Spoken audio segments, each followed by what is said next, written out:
Basis and salt में वो है साल्ट। एसिड को भी हमने डिटेल के साथ डिस्कस किया था और बेस को भी हमने डिटेल के साथ डिस्कस किया था। तो आज हम स्टार्ट करने वाले हैं साल्ट को, कि साल्ट हमारे पास आखिरकार क्या चीज़ है। तो साल्ट हमारे पास बेसिकली ये साल्ट जो है ये हमारे पास आयनिक कंपाउंड है।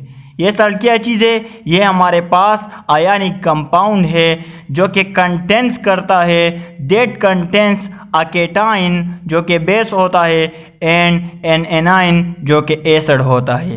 तो यहाँ पर हमने इसकी डिफिनीशन लिखी है कि an ionic compound that contains a cation base and A9 acid is called salt. इसको हम साल्ट कहते हैं। तो अब इस डिफिनीशन में हमारे पास फर्स्ट पॉइंट है आयनिक कंपाउंड। हमने ये क्लियर करना है कि आयनिक कंपाउंड क्या होता है, इसके बाद हम आगे जा सकेंगे। तो आयनिक कंपाउंड ये हमारे पास क्या चीज़ होते हैं? आयनिक कंपाउंड बेसिकली होते हैं आयनिक बॉन्ड के रिजल्ट में हमारे पास जो कंपाउंड बनते हैं उन कंपाउंड को हम आयनिक कंपाउंड कहते हैं। अब आयनिक बॉन्ड क्या चीज़ है? आयनिक बॉन्ड ये हमारे पास क्या चीज़ होता है? तो आयनिक बॉन्ड में क्या होता है? Complete transfer of electron from one atom to another atom. For example ये हमारे पास एक एटम है, ये हमारे पास दूसरा एटम है, इसमें कंप्लीट ट्रांसफर ऑफ इलेक्ट्रॉन होती है from one atom to the other atom. तो इसको हम आयनिक बॉन्ड कहते हैं। अब आयनिक बॉन्ड के रिजल्ट में हमारे पास जो कंपाउंड बनते हैं उन कंपाउंड को हम आयनिक कंपाउंड कहते हैं। और साल्ट हमारे पास क्या चीज़ है? साल्ट हमारे पास एक आयनिक कंपाउंड है जो कि हमने डिफिनीशन में यहाँ पर लिखा है। तो an ionic compound that contains a cation and an anion acid. तो यहाँ पर हम एग्जाम्पल ले लेते हैं। फॉर एग्जाम्पल हमारे पास सोडियम क्लोराइड है। हमारे पास क्या है? सोडियम क्लोराइड, जो कि हमारे पास एक सोडियम है और दूसरा क्लोरीन है। तो अब ये आयनिक कंपाउंड किस तरह बना है? तो हमें पता है सोडियम के आउटर मोस्ट शेल में एक इलेक्ट्रॉन होता है। सोडियम के आउटर मोस्ट शेल में एक इलेक्ट्रॉन होता है। क्लोरीन के आउटर मोस्ट शेल में 7 इलेक्ट्रॉन होते हैं। क्लोरीन के आउटर मोस्ट शेल में 7 इलेक्ट्रॉन होते हैं। इसको अपना ऑक्टेट कंप्लीट करने के लिए 7 इलेक्ट्रॉन मजीद रिक्वायर्ड है और क्लोरीन को अपना ऑक्टेट कंप्लीट करने के लिए 1 इलेक्ट्रॉन की मजीद ज़रूरत है। तो सोडियम क्या करेगा? सोडियम आसानी के साथ 7 इलेक्ट्रॉन ले सकता है या सोडियम आसानी के साथ ये अपने आउटर मोस्ट शेल का ये इलेक्ट्रॉन डोनेट कर सकता है। तो मेरे ख्याल में सोडियम आसानी के साथ ये 1 इलेक्ट्रॉन डोनेट कर सकता है। तो जब सोडियम हमारे पास आउटर मोस्ट शेल का ये इलेक्ट्रॉन डोनेट कर लेता है तो इसके इनर शेल में 8 इलेक्ट्रॉन पूरे हैं, तो हमारे पास सोडियम स्टेबल हो जाएगा। इसी तरह ये जो 1 इलेक्ट्रॉन सोडियम लूज कर लेता है, क्लोरीन इस इलेक्ट्रॉन को एक्सेप्ट कर लेता है। क्लोरीन क्या करता है? एक्सेप्ट कर लेता है। तो इसका भी आउटर मोस्ट शेल कंप्लीट हो जाता है, इसका भी हमारे पास आउटर मोस्ट शेल कंप्लीट हो जाता है। तो डोनेशन की वजह से सोडियम पर हमारे पास पॉजिटिव चार्ज आ जाता है और एक्सेप्टेंस की वजह से क्लोरीन पर हमारे पास नेगेटिव चार्ज आ जाता है। तो अब पॉजिटिव और नेगेटिव सोडियम और क्लोरीन के बीच हमारे पास electrostatic force of attraction develop हो जाती है और ये एक दूसरे के साथ ज्वाइन हो के हमारे पास एक कंपाउंड बनाता है जिसको हम आयनिक कंपाउंड कहते हैं। अब आयनिक कंपाउंड इसको हम क्यों कहते हैं? क्योंकि ये कंपाउंड हमारे पास आयनिक बॉन्ड के रिजल्ट में बना हुआ है। सो दैट्स व्हाई इसको हम आयनिक कंपाउंड कहते हैं। और सोडियम क्लोराइड ये जो है ये हमारे पास एक साल्ट है और साल्ट हमारे पास क्या होता है? ये आयनिक कंपाउंड्स होते हैं। तो फर्स्ट पॉइंट हमारे पास क्लियर हो गया। सेकंड पॉइंट हमारे पास है कि आखिरकार ये साल्ट बनते कैसे हैं। तो साल्ट हमारे पास बनते हैं बाय न्यूट्रलाइजेशन रिएक्शन। अब न्यूट्रलाइजेशन रिएक्शन का मतलब क्या होता है? ये क्या चीज़ है? तो न्यूट्रलाइजेशन रिएक्शन का मतलब है कि जब एसिड बेस के साथ रिएक्ट करता है तो हमारे पास साल्ट बनाता है और इसके साथ साथ वाटर बनाता है। तो इस रिएक्शन को हम न्यूट्रलाइजेशन रिएक्शन कहते होते हैं। अब एसिड हमारे पास है, फॉर एग्जांपल एसिड के तौर पर हम लेते हैं HCl और बेस के तौर पर हम लेते हैं सोडियम हाइड्रोक्साइड। तो जब हमारे पास HCl की ब्रेकडाउन हो जाती है H प्लस Cl माइनस में, इसी तरह सोडियम प्लस और हाइड्रोक्सल माइनस में, तो एज अ रिजल्ट हमारे पास बनेगा सोडियम क्लोराइड। सोडियम इसका पॉजिटिव इसकी नेगेटिव की डिमांड करेगा और इसका पॉजिटिव इसकी नेगेटिव की डिमांड करेगा। तो एज अ रिजल्ट हमारे पास सोडियम क्लोराइड जो कि एक आयनिक कंपाउंड है, ये साल्ट बन जाएगा और इसके साथ साथ वाटर हमारे पास बन जाएगा। तो इस रिएक्शन को हम न्यूट्रलाइजेशन रिएक्शन कहते हैं और इसके थ्रू हम साल्ट को प्रिपेयर करते होते हैं। न्यूट्रल का मतलब क्या होता है? न्यूट्रल का मतलब होता है कि नो चार्ज, ना इसके ऊपर पॉजिटिव चार्ज है ना इसके ऊपर नेगेटिव चार्ज है। मींस कि इस रिएक्शन में एसिड की एसिडिटी ख़त्म हो जाती है और बेस की हमारे पास बेसिसिटी ख़त्म हो जाती है न्यूट्रलाइजेशन रिएक्शन में। थर्ड पॉइंट हमारे पास है कैटाइन एंड एनाइन। यहाँ पर डिफिनीशन में हमने लिखा है कि an ionic compound that contains a cation and an anion. तो आयनिक कंपाउंड के बारे में हमने डिटेल के साथ डिस्कस किया कि आयनिक कंपाउंड क्या चीज़ होता है। इसके बाद डिफिनीशन में हमारे पास दूसरी टर्मिनोलॉजीज है कैटाइन और एनाइन। के साल्ट में हमारे पास कैटाइन भी होता है और साल्ट में हमारे पास एनाइन भी होता है।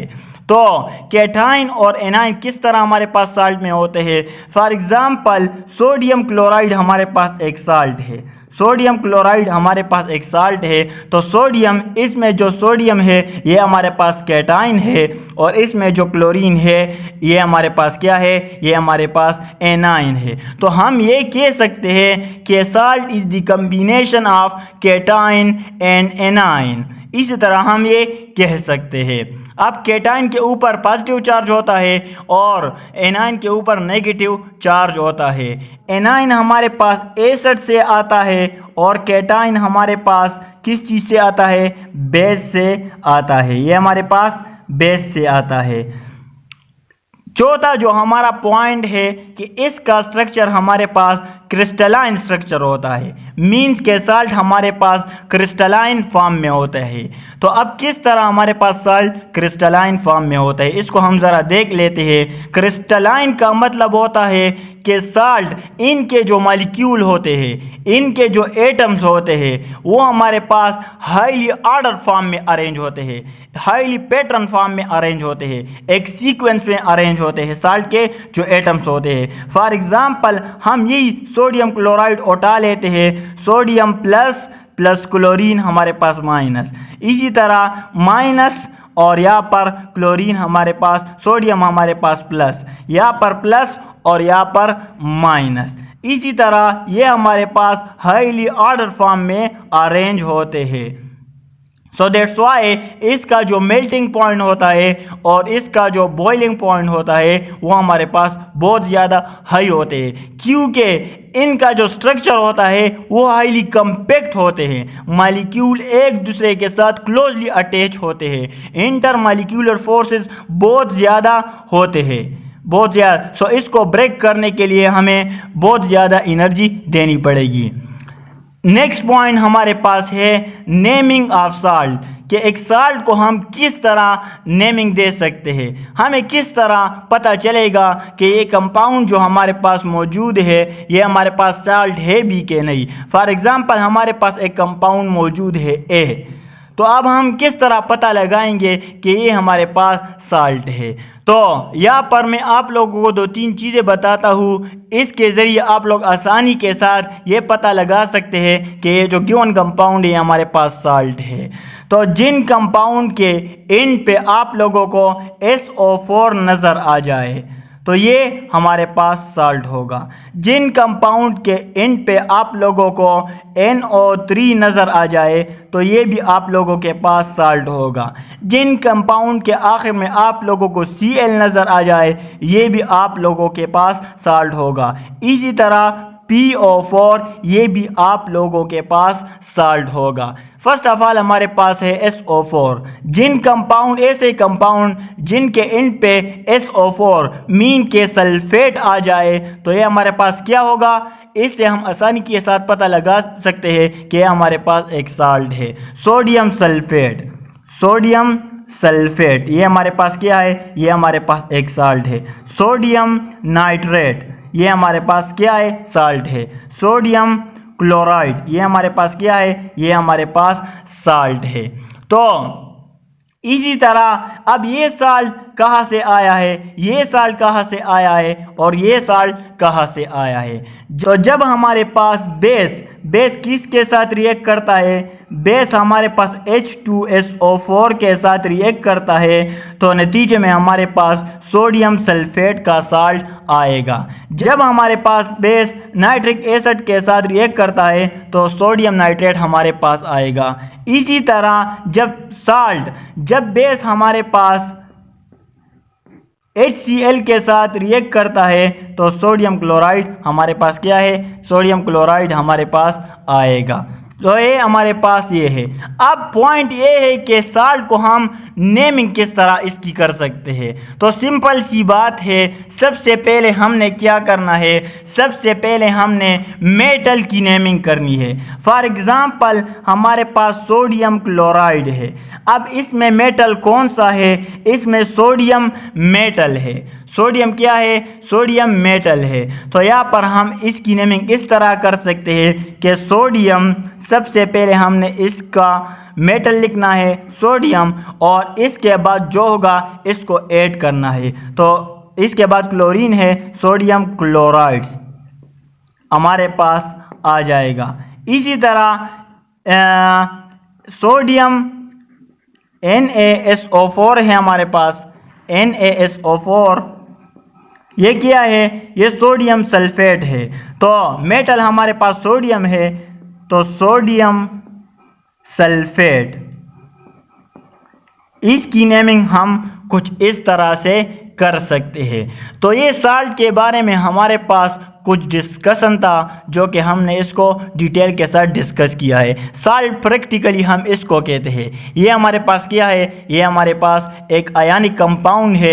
अब आयनिक कंपाउंड क्या चीज़ होता है, इसको भी हमने डिटेल के साथ डिस्कस किया। और ये बेसिकली कम्बिनेशन है किन चीज़ों की, कैटायन और एनायन की। Okay, thanks.